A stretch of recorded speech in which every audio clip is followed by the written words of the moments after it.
स्वागत करता हूँ खास लाइव शो है प्रभु से खास बात दोस्तों 67 एपिसोड है हमारा। एवरी सैटरडे 12 बजे हाजिर होते हैं आपको अवेयर करने को और एजुकेट करने को इस खूबसूरत लाइन के साथ में कि ढल जाती है हर एक चीज अपने वक्त पर।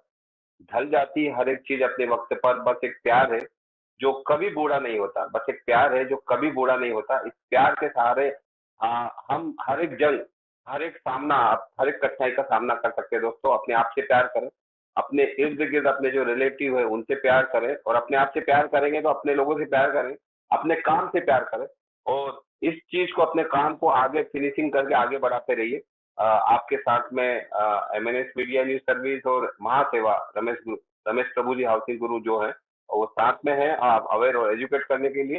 दोस्तों आज एक खास सब्जेक्ट है हमारा stamp and registration act and their applicability.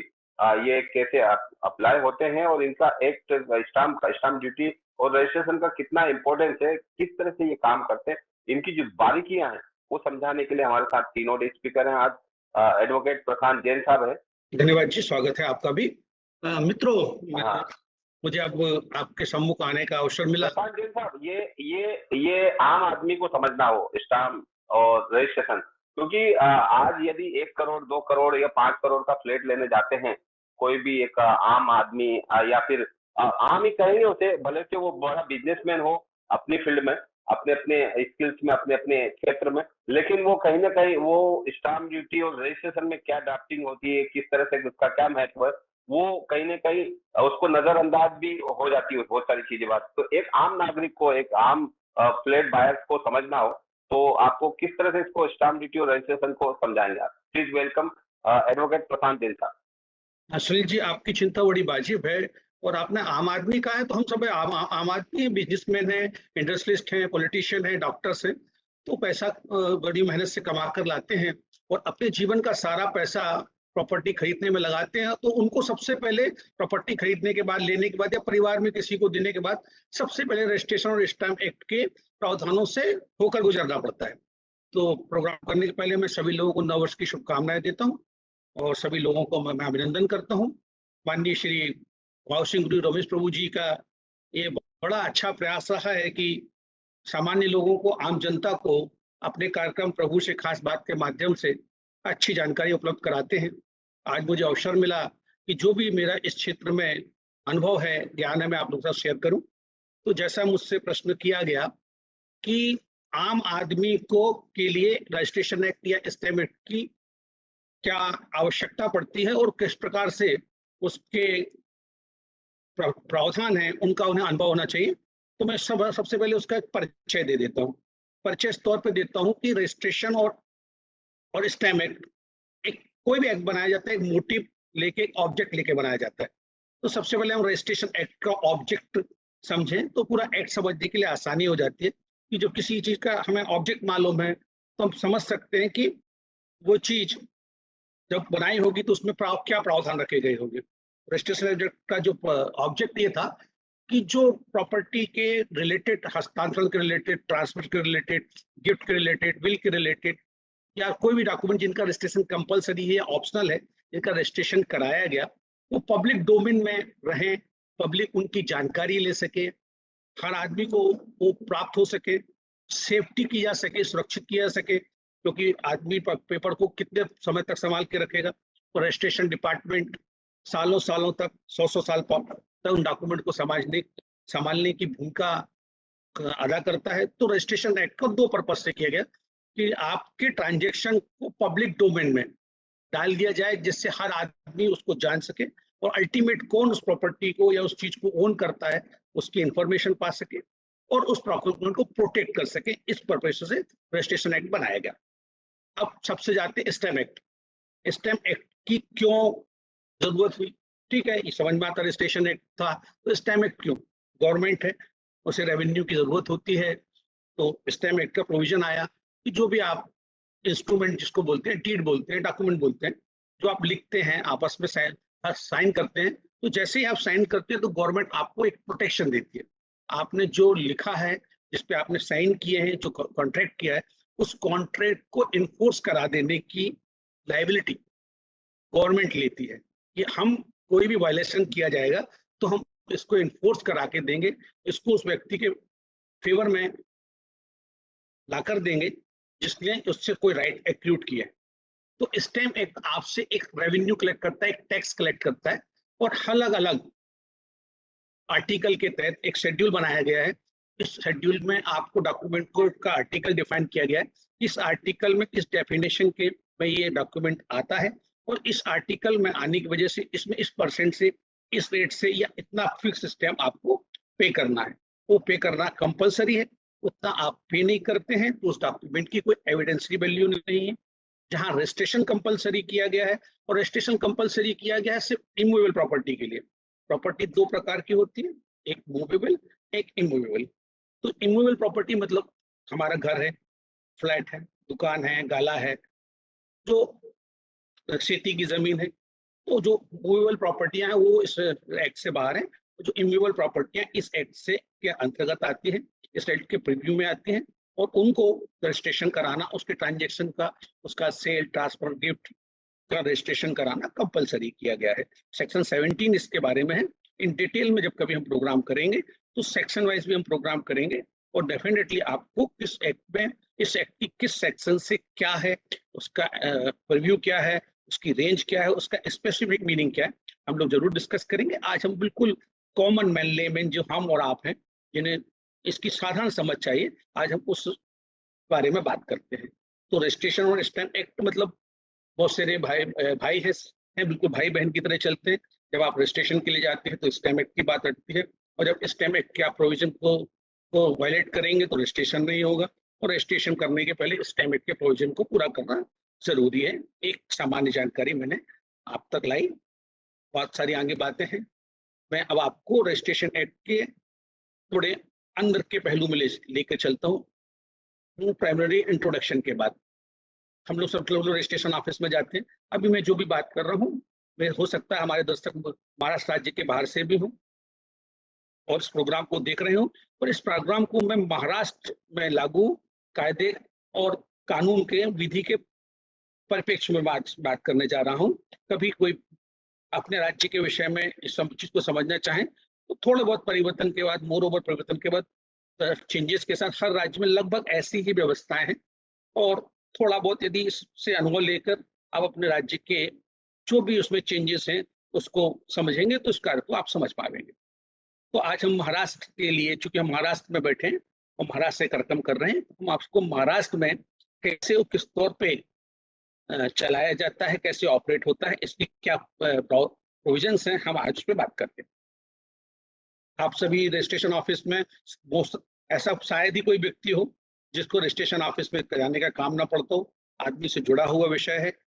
तो रजिस्ट्रेशन ऑफिस में आप जाते हैं तो एक मराठी में टैगलाइन आपने देखा होगा, जिसका अर्थ होता है कि दस्तावेज का नोंदणी यानी रजिस्ट्रेशन होता है, मालिकी हक का नहीं। इस शब्द को समझने का, अब हमें इस बात को समझना चाहिए कि बहुत थोड़े उसमें शॉर्ट लाइन में इस टैगलाइन से डिपार्टमेंट ने आपको बहुत बड़ी सूचना दी है कि आप दस्तावेज का नोंदणी कराते हैं, मालिकी हक या टाइटल का नहीं। ये मालिकी हक और टाइटल इसके साथ से आता है, इससे जुड़ा हुआ है, इसमें पीछे से छुपा हुआ एक तथ्य है, और उसका जो मूल मोटिव होता है वही होता है कि आप मालिकी हक को अच्छी तरीके से, टाइटल को, क्लियर मार्केटेबल टाइटल को प्राप्त कर सकें, उसके लिए रजिस्ट्रेशन कराया जाता है। और रजिस्ट्रेशन डॉक्यूमेंट का होता है। अब आप कहेंगे जब डॉक्यूमेंट का रजिस्ट्रेशन होता है तो टाइटल या मार्केटेबल टाइटल, जिसको हम लोग बहुत सुनते हैं, क्लियर मार्केटेबल टाइटल नहीं मिलती क्या, फिर रजिस्ट्रेशन का क्या मतलब है, क्या उचित है। तो यहाँ पर समझ में आती है एक अच्छे एडवोकेट की भूमिका। एक अच्छा एडवोकेट जो टाइटल को, ओनरशिप को, राइट्स को डिफरेंट एक्ट्स के लाइट्स में, डिफरेंट एक्ट्स के प्रोविजंस में उसको समझता हो और ड्रीड को ड्राफ्ट कर सकता हो, वो उस वहां से चालू होता है कि आपका दस्तावेज का रजिस्ट्रेशन, डीड का रजिस्ट्रेशन कब पूरी तरीके से टाइटल, क्लियर मार्केटेबल टाइटल का रजिस्ट्रेशन बन जाता है। ये डिपेंड करता है उस एडवोकेट की या उस व्यक्ति की एफिशिएंसी की, उसकी प्रोफेशनल स्किल की, जो डॉक्यूमेंट को ड्राफ्ट करता है। ये एक्ट जो रजिस्ट्रेशन एक्ट है, ये रजिस्ट्रेशन एक्ट बहुत सारी चीजों उसका अल्टीमेट पॉइंट है। जैसे बहुत सारी नदियां निकल के समुद्र में जाती हैं, वैसे सारी चीजों को कलेक्ट करके आपको फाइनली जाकर रजिस्ट्रेशन एक्ट में उसको मिलाना पड़ता है। कौन कौन से एक्ट लागू होते हैं? ट्रांसफर ऑफ प्रॉपर्टी एक्ट है, आपको उसको समझना होता है। इसके बाद आपको सक्सेशन एक्ट है, इंडियन सक्सेशन एक्ट, उसे समझना पड़ता है। आपको जानकारी होना चाहिए हिंदू मुस्लिम पर्सनल एक्ट की। आपको यदि महाराष्ट्र की बात में करें, यदि आप एग्रीकल्चर लैंड ले रहे हैं तो आपको महाराष्ट्र लैंड रेवेन्यू एक्ट की भी जानकारी होना चाहिए। एक कायदा है जिसमें खेती की जमीन यदि कोई व्यक्ति महाराष्ट्र राज्य में खरीदना चाहता है तो उसके लिए क्या प्रोविजन है, उसकी आपको समझ होना चाहिए। यदि कोई लैंड आप ऐसी खरीद रहे हैं जो आपको एबोरिजिनल ट्राइब मतलब आदिवासी की लैंड है, तो उसके लिए क्या प्रोविजन आपको करना है। हाँ, इसके अलावा आपने रजिस्ट्रेशन ऑफ डिपार्टमेंट में पढ़ा होगा कि इनकम टैक्स के में जो कंपलसरी प्रोविजन है कि आपको एक पर्टिकुलर अमाउंट के ऊपर सेल परचेज किया है तो टीडीएस कट करना है। अलग अलग में यदि आपने किसी इंडियन से प्रॉपर्टी खरीदी है तो रेट अलग है। यदि आपने ओशियाई से प्रॉपर्टी खरीदी है, एनआरआई से प्रॉपर्टी खरीदी है, तो उसमें टीडीएस काटने का रेट का अलग रेट स्लैब है, पर टीडीएस काटना कंपलसरी है। पर रजिस्ट्रेशन डिपार्टमेंट आप जाएंगे तो वहां लिखा होता है कि रजिस्ट्रेशन के लिए सेल परचेज रजिस्ट्रेशन के लिए टीडीएस की जरूरत नहीं है, पर टीडीएस की जरूरत है उसे काटना, क्योंकि आप एक रजिस्ट्रेशन एक्ट के अपने प्रोविजंस हैं। रजिस्ट्रेशन को कैसे सरल बनाना है, सुगम बनाना है, उसके प्रीव्यू में आपने डॉक्यूमेंटेशन कर दिया, उन्हें रजिस्ट्रेशन कर देना है। पर दूसरे एक्ट भी है, इनकम टैक्स एक्ट है, उससे भी ये आपका ट्रांजेक्शन इफेक्ट होता है, तो आपको टीडीएस काटना है। ये आप पे कंपल्सरी है, कंपल्सन दूसरे एक्ट की तरह के नजरिए से। तो आप ध्यान रखें कि रजिस्ट्रेशन एक्ट के नजरिए से ड्राफ्टिंग ना करें, या सिर्फ उसके ही जो भी प्रोविजन है सिर्फ उसको ही फाइनल प्रोविजन ना माने। रजिस्ट्रेशन फिर मैं बोलता हूँ कि ये आपके डीड का रजिस्ट्रेशन है, आपके दस्तावेज का रजिस्ट्रेशन है, टाइटल का रजिस्ट्रेशन नहीं है।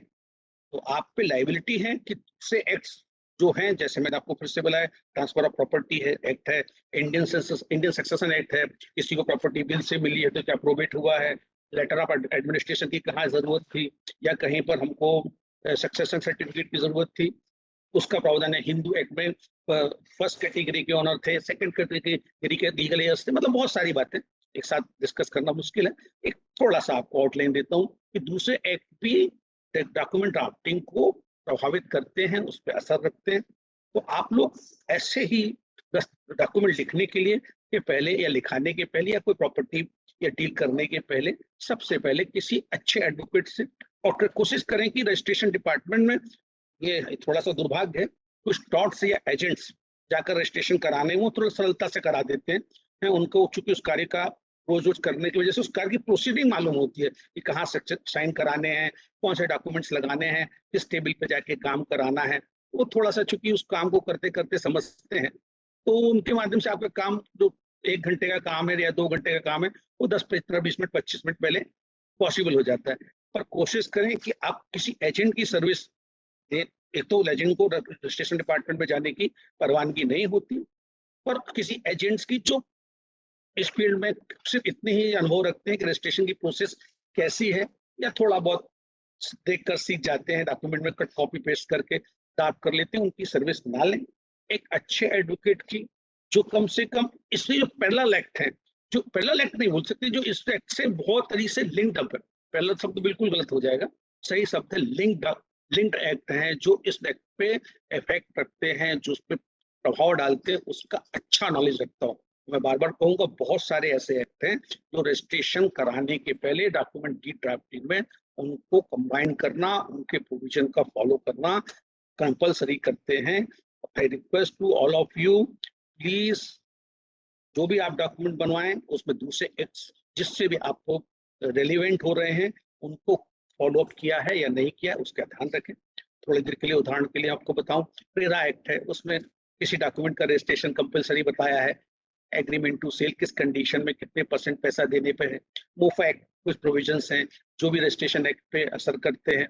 महाराष्ट्र अपार्टमेंट ओनरशिप एक्ट है, उसके तहत एक डिक्लेरेशन करना होता है जो डेवलपर करते हैं, उसके क्या है, उसके रूल्स फॉलो अप किए नहीं गए हैं। कॉन्ट्रैक्ट एक्ट होता है, तो रजिस्ट्रेशन और डीप ड्राफ्टिंग में कॉन्ट्रैक्ट एक्ट की बहुत बड़ी भूमिका है। कॉन्ट्रैक्ट एक्ट में कौन एलिजिबल है, कौन साउंड माइंड है क्या, यदि कोई ऐसा माइनर व्यक्ति है जिससे हम लोग प्रॉपर्टी ले रहे हैं, कॉन्ट्रैक्ट में आ रहा है, तो क्या वो व्यक्ति कॉन्ट्रैक्ट करने के लिए एलिजिबल है? यदि वो एलिजिबल नहीं है तो फिर वार्ड्स एंड गार्जियन एक्ट के तहत कौन उसके लिए गार्जियन अपॉइंट है, कोर्ट से ड्यू प्रोसेस से गार्जियन लिया के गया कि नहीं, माइनर की प्रॉपर्टी सेल करने के लिए ड्यू प्रोसेस ली गई कि या नहीं ली गई, ये सारी बातें देखने और समझने की होती हैं। तो इनका फॉलोअप करना, डी ड्राफ्टिंग में इस चीज को समझना, लिंक डॉक्यूमेंट को देखना, पीछे के डॉक्यूमेंट से बातों को समझना, कहीं किसी चीज का ओवरलुक तो नहीं किया गया। स्टैम्प एक्ट में भी प्रोविजन है, आपने प्रॉपरली और ड्यूली स्टैम्प ड्यूटी नहीं पे किया है और ट्रांजैक्शन कर लिया है, आज किसी का पोजीशन है, एनी हाउस ने शेयर सर्टिफिकेट में नाम ट्रांसफर करके ले लिया, प्रीवियस डॉक्यूमेंट में स्टैम्प ड्यूटी की पे नहीं की हुई है, तो वो बाद में आप पर एक लाइबिलिटी के तौर पे आता है और उसकी रिकवरी गवर्नमेंट रेवेन्यू की तरह करती है। मतलब आपसे वो प्रॉपर्टी पर सीज करके भी वो आपसे प्रॉपर्टी पे पैसा वसूल कर सकती है। तो इन सब चीजों को देखते हुए हम सबको ड्राफ्टिंग के समय ध्यान रखना है। तो जब ड्राफ्टिंग सही होगी, सारे एक्ट्स को समझकर की गई होगी, तो डेफिनेटली आपको रजिस्ट्रेशन जो आपने कराया है वो दस्तावेज का रजिस्ट्रेशन ना होके डेफिनेटली वो आपके टाइटल ट्रांसफर का रजिस्ट्रेशन का डॉक्यूमेंट होगा, बहुत वोकल होगा, बहुत अच्छे से आपके राइट को प्रोटेक्ट करेगा और उस डॉक्यूमेंट को आप ले जाके जिसे जब भी देंगे आपकी क्लियर मार्केटेबल टाइटल का इतना अच्छा डिक्लेरेशन होगा और आप पीसफुली आप प्रॉपर्टी को एंजॉय करेंगे कि आपको लगेगा कि आपने प्रॉपर्टी को लेते समय जो सावधानियां रखनी थी ली और आपने एक अच्छे एडवोकेट से डॉक्यूमेंट ड्राफ्ट करा के सारी चीजों को समझ के प्रॉपर्टी ली। थोड़ा सा और बता दूं, क्योंकि हम लोग महाराष्ट्र में हैं, मुंबई में हैं, मुंबई के अलावा बॉम्बे महाराष्ट्र के जो बड़े शहर हैं वहां पर जहां पर इंडिविजुअल हाउस है, डेलिंग यूनिट्स हैं, प्लॉट्स की अवेलेबिलिटी है या थोड़ा पॉपुलेशन कम है, वहां पर इंडिविजुअल हाउसेस ज्यादा है। और खासकर बॉम्बे में, पुणे में या नागपुर में या महाराष्ट्र के बहुत सारे शहरों में आज के समय पे हाउसिंग सोसाइटीज में प्रॉपर्टीज ली जा रही हैं, मल्टी स्टोरी बिल्डिंग बन रही हैं क्योंकि लैंड्स की कमी हो गई है, तो अब मल्टी स्टोरी का जमाना आ गया है, फ्लैट सिस्टम पे, अपार्टमेंट सिस्टम पे प्रॉपर्टीज बेची खरीदी जाती है। तो उसमें जब हाउसिंग प्रॉपर्टी सोसाइटी में कोई प्रॉपर्टी लेते हैं तो फिर आपको एमसीएस एक्ट के कुछ प्रोविजन है, वो आपको कहीं ना कहीं आपके प्रॉपर्टी पे राइट्स पे इम्पैक्ट रखते हैं, उनका एक आपके ऊपर कंट्रोल होता है। फिर हाउसिंग सोसाइटी के कुछ बायलॉज होते हैं, वो आप पे लागू होते हैं। आप जहां पर आपको ऑक्यूपेंसी राइट्स बोलते हैं, फ्लैट्स में ऑक्यूपेंसी राइट मिलते हैं, तो आपके फ्लैट के आप ओनर हैं और बाकी चीजों के आप ओनर नहीं है, आप उसमें ऑक्यूपेंसी राइट रखते हैं, आपका सोसाइटी में कैपिटल शेयर पे इंटरेस्ट होता है, फिर आपको बायलॉज का फॉलोअप करना पड़ता है। तो वो सब प्रोविजंस हैं। हाँ, ये जरूर लोगों को मिसगाइड है कि आप जो रजिस्ट्रेशन के लिए जाते हैं किसी फ्लैट की सेल परचेज के लिए, तो बोलते सोसाइटी से एनओसी लेके आए, तो रजिस्ट्रेशन में उसकी कहीं जरूरत नहीं है। पर हाँ, मैं आप सबको एडवाइस करूंगा कि सोसाइटी से एनओसी जरूर लें, उससे आपको ये मालूम पड़ता है कि उस पर सोसाइटी के कोई ड्यूज तो बाकी नहीं है या ऐसा कोई डिस्प्यूट मेंबर का और सोसाइटी का आज की तारीख में तो नहीं है जिसकी वजह से कल आपको सोसाइटी को फेस करना पड़े या उनके लिए आपको रिलायबल होना पड़े। तो एनओसी लेने की जरूरत नहीं है, पर लिया जाना चाहिए। इस आप प्रोसीजर से जाएंगे तो आपको एक पीसफुल और सेफ ट्रांजेक्शन हासिल होगा। फिर एसआरए के कुछ कानून होते हैं, वही तो आपने किसी आदमी ने फ्लैट लेके लिखा है एसआरए में, उसको रिहेबिलिट में एक फ्लैट मिला हुआ है, सब 4 साल बाद वो आपको ट्रांसफर करने आ गए, 6 साल बाद आपको ट्रांसफर करने आ गए, आपने कहा थोड़ा पैसा प्रॉपर्टी में पैसा कम लग रहा है, आपने रजिस्ट्रेशन उससे ले लिया, बाद में किसी एजेंट ने या किसी ने आपको पावर अटर्नी ऐसे ही एग्रीमेंट नोटरी वोटरी करके दे दिया, आपने ट्रांजेक्शन ले लिया, पता चला आपने कायदे का उल्लंघन किया है, आपने रजिस्ट्रेशन नहीं कराया है, तो आपको बाद में उसकी सेलर को पकड़ के लाना है, तो बहुत सारी कॉम्प्लिकेशन हो जाती है, वो प्रॉपर्टी पे ट्रांसफर करने से मना कर देता है। तो एसआरए का जैसे रूल है कि आज की तारीख में 10 साल का है, तो 10 साल तक वो प्रॉपर्टी आप नहीं ले सकते हैं। माडा का भी है या सिडको जैसी संस्था है, उनकी प्रॉपर्टी लेने के पहले कुछ एनओसीज लेनी है या कुछ प्रोसीजर है, तो उनका जो भी प्रोविजन है, चूंकि इन डिटेल में उसमें जाने की जरूरत होती है, पर इनके कुछ अपने रिस्ट्रिक्शंस होते हैं, इनके कुछ रेगुलेशंस होते हैं, इनका फॉलो इनको करना SRA का, माडा का, सिडको का, उनका पालन किया जाना चाहिए। जिस चीज से कंसर्न प्रॉपर्टी है, मोपा के एक्ट से रिलेटेड प्रॉपर्टी है, रेरा एक्ट से रिलेटेड प्रॉपर्टी है, महाराष्ट्र अपार्टमेंट ओनरशिप एक्ट से रिलेटेड प्रॉपर्टी है, हर एक्ट के अपने अपने प्रोविजन है। जैसे महाराष्ट्र अपार्टमेंट ओनरशिप एक्ट में कंडोमिनियम प्रॉपर्टी कहलाती है, मोफा में थोड़ा सा अलग प्रोविजन है। अब रेरा ने पार्किंग, मोफा में किसी प्रकार की पार्किंग सेल नहीं की जा सकती थी, लोग सेल का रजिस्ट्रेशन करा लेते हैं, कहते हैं हमें राइट मिल गए। तो मोफा वगैरह के में अलग प्रोविजन है, रेरा में गैरेज के तौर पर डेवलपर को सेल करने के राइट दिए गए हैं। तो ये सारी चीजें हर एक्ट के साथ इंडिविजुअल केस होता है, थोड़ा सा किसी अच्छे एडवोकेट से समझने की बात होती है। इन शॉर्ट आपसे बताने की मेरा प्रयास है कि आप जो भी डॉक्यूमेंटेशन करें उसको सिर्फ कट कॉपी पेस्ट, किसी पुराने ड्राफ्ट को आपने ले लिया या किसी एजेंट ने कट कॉपी से ड्राफ्ट कर दिया, उसके जगह आप अच्छे ड्राफ्ट करने वाले से उस आपके पर्टिकुलर केस में किस एक्ट से आप गवर्न हो रहे हैं, कौन दूसरा एक्ट आपको रिलेट करता है, और कौन सी सक्सेशन एक्ट कहाँ रिलेट करता है, हिंदू सक्सेशन एक्ट कहाँ रिलेट करता है, मुस्लिम की प्रॉपर्टी है तो कौन सी प्रोविजन से आपको रिलेट करते हैं, उनका एक नॉलेज रखने वाला, इनकम टैक्स के प्रोविजन का नॉलेज रखने वाला, यदि एक कंबाइंड ड्राफ्टिंग लेके चलें तो आपकी ड्राफ्टिंग, फिर कहूंगा कि दस्तावेज का नोंदनी ना होकर टाइटल ट्रांसफर का एक अच्छा वैलिड। और क्या होता है कि रजिस्ट्रेशन कराने के नाम पर बहुत ज्यादा पैसा लोगों को जानकारी न होने की वजह से देना पड़ जाता है सर्विस लेने के नाम पर, या कुछ ऐसी कॉम्प्लिकेशन है। तो मैं इसको थोड़ा ये ईज ऑफ डूइंग हो जाए लोगों के लिए, तो मैं जरूर बताना चाहूंगा कि रजिस्ट्रेशन प्रोसेस कैसे की जा सकती है। एक 2 या 3 मिनट का समय लगा। तो आपको जब रजिस्ट्रेशन करना है तो गवर्नमेंट की IGR एक करके साइट होती है, तो उस IGR साइट पर जाकर आप पब्लिक डेटा एंट्री करके, PDE करके आप एक लॉगिन पेज बना लें, और आप लॉगिन पेज बनाकर अपना डाटा उसमें भर सकते हैं। आपको कोई बहुत सारी जानकारी नहीं भरनी होती है, आपको मराठी नहीं आती है, परेशान होने की आवश्यकता नहीं है। तो एक ऐसे वेबसाइट पर गूगल पर get type in English get in Marathi ऐसा करके एक ऐप है, इस प्रकार का प्रोग्राम है, तो उसमें आप इंग्लिश में टाइप करें, मराठी में कन्वर्ट हो जाता है। कट कॉपी पेस्ट करना होता है, वर्ड फाइल में जाके आप इंग्लिश में टाइप कर लें, मराठी में कन्वर्ट कर लें, वहां से कॉपी करके पेस्ट करके, आपको कुछ नहीं है, दोनों जो पार्टीज हैं, लिहुन देनार मतलब जो लिख के दे रहे हैं, यून घेड़ार मतलब जो लिख के ले रहे हैं, उनके नाम, पते, आधार कार्ड, 2 विटनेस, ओळख देने वाले जिनको बोलते हैं, साक्षीदार बोलते हैं, उनकी जानकारी भरनी होती है। स्टैम्प ड्यूटी भरने के लिए आपको उसमें प्रावधान दिया जाता है, गवर्नमेंट की साइट पे जाके आप स्टैम्प ड्यूटी भर सकते हैं, आर्टिकल दिया होता है उसका चुनाव करके स्टैम्प ड्यूटी खुद भर सकते हैं। और चूंकि विषय लंबा है, कभी हम इस विषय पर और जानकारी देंगे, पर इतना है कि आप यदि प्रयास करें तो थोड़ा सा स्वयं देखें, तो गवर्नमेंट ने वेबसाइट में ऐसे प्रोविजन किए हैं, और उनके पास वेबसाइट पर ऐसी जानकारी उपलब्ध है कि आप खुद स्टैम्प ड्यूटी भर सकते हैं, आप खुद डेटा एंट्री कर सकते हैं, कहाँ आपको साइन सिग्नेचर लेना है उसकी जानकारी आपको मिल जाएगी। आप खुद भी जाकर रजिस्ट्रेशन के कार्य को ऑफिसर से बोलकर समझा कर और कार्य करा सकते हैं। यदि बहुत आवश्यकता समझे तो अपनी मदद के लिए कोई अच्छा एडवोकेट ले जाएं। एडवोकेट रजिस्ट्रेशन डिपार्टमेंट ऑफिसर से बात करने के लिए एलिजिबल नहीं होता, उसको राइट नहीं होता, पर आपको लगता है कि किसी जगह आपको उससे गाइड की वहां जरूरत पड़ सकती है, आप उन्हें ले जाएं, रजिस्ट्रेशन का काम खुद करें, और साथ में यदि कहीं आपको गाइड की जरूरत है तो उस एडवोकेट से लेकर, और आप इससे करप्ट प्रैक्टिस से बचेंगे और आपका पैसा भी इलीगल जाने से बचेगा। अब ये जो नॉलेज शेयरिंग प्लेटफॉर्म में मेरे ब्रॉडकास्ट ग्रुप से 1 to 1 ऐड होना चाहता है, अपने सिटी का नाम लिखें, अपना नाम लिखें, मैं आपको तमाम जो इन्विटेशन होंगे, तमाम जो हमारे लाइव शो के लिंक होंगे वो आपको मिलते रहेंगे, और आप मेरे ग्रुप से ऐड हो जाएंगे तो आप काफी अवेयर होंगे, एजुकेट होंगे, मुझे ऐसा लगता है।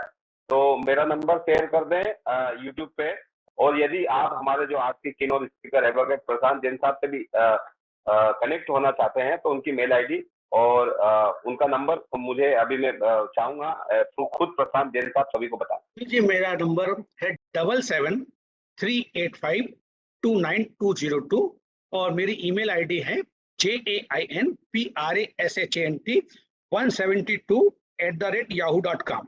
मैं ये बोलना चाहूंगा कि मैं करीबन 1 वर्षों से या 8 महीने से इस प्लेटफॉर्म से जुड़ा, थोड़ा बहुत जो भी इस फील्ड में जानकारी थी, पर आपके कार्यक्रम में ने मुझे इतना नॉलेज दिया, इतना कॉन्फिडेंस दिया कि मैं आज आपके सामने बैठकर जो भी इस विषय पर थोड़ी बहुत जानकारी थी शेयर कर पाए हैं। तो मैंने बहुत कुछ आपके ही प्रोग्राम से सीखा है। अच्छा था, लॉकडाउन के समय में थोड़ा समय की उपलब्धता भी थी और आपसे के प्रोग्राम को देखता रहा, प्रभु सर के एड्रेस को सुनता रहा, पार्थसारथी सर के एड्रेस को सुनता रहा, तो मुझ में एक कॉन्फिडेंस आया, जानकारी बढ़ी और मैंने बहुत कुछ जाना और मैं प्रोफेशनली स्किलफुल हुआ और आज स्वयं थोड़ा बहुत जो उस विषय को समझा था, आप लोगों से सीखा था या कुछ अध्ययन किया और आप तक लेके आया। तो जो भी इस व्यूअर्स को देख रहे हैं, जो प्रोफेशनल्स को देख रहे हैं, उनसे अनुरोध है कि जरूर इसका लाभ उठाएं। हमें कोई पैसे नहीं भरने, कोई चार्ज नहीं भरना है, सिर्फ हमारा डाटा जाता है, पर हमको इतनी अच्छी इन्फॉर्मेशन विदाउट कॉस्ट मिल जाती है और दूसरे लोग भी देखें। नॉलेज शेयरिंग प्लेटफॉर्म है, हाउसिंग गुरु श्री रमेश प्रभु जी ने हमको फ्री में उपलब्ध कराई हुई है, तो क्यों ना हम इसमें लाभान्वित हों। अभी सभी लोगों से मैं अनुरोध करूंगा, एक आधा 1 घंटे का समय शनिवार के दिन जाता है, जरूर जुड़ें और कभी आपको लगता है कि आपको कुछ कंसल्टेंसी करनी है, तो हमारा सोसाइटी वेलफेयर एसोसिएशन के ऑफिस में अंधेरी में आकर आप सदस्य बन के या वहां पर व्यक्तिगत तौर जाकर जो भी सहायता प्राप्त करना चाहते हैं अवश्य प्राप्त कर सकते हैं। आप लाभान्वित होंगे, मैं तो हुआ हूँ, आपके अनुभव से आपको यह बात जरूर कहूँगा। धन्यवाद, सभी को नमस्कार। प्रशांत जैन साहब, आपका धन्यवाद। आप नमस्कार। सभी दर्शकों का खूब खूब धन्यवाद और आपके होस्ट और दोस्त सुनील शर्मा को भी इजाजत इस प्लेटफॉर्म में। दोस्तों, अगले सैटरडे फिर मिलेंगे, सिलसिला शुरू रहेगा। थैंक यू वेरी मच, आप सभी का धन्यवाद।